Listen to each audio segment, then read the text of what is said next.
Guys, sahur tayo. Sahur. Iftar tayo. Pang 25 ng Ramadan. Simpleng iftar. Yan.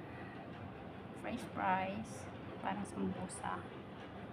Saka sharba. Tapos kaldo sa atin. White rice, chicken. Tsaka yung parang pancit canton. Okay. Guys, kain tayo. Okay po, kain muna ako. Kasi nag-fasting rin ako. Bye-bye guys, and God bless. Ingat tayong lahat. Kung pala kayo nakapag-subscribe sa aking channel, please subscribe me. Lina Lifestyle Vlog. Okay po, ingat, and God bless. Yan, sarap. Bye-bye, and God bless. Ingat tayong lahat. Bye-bye.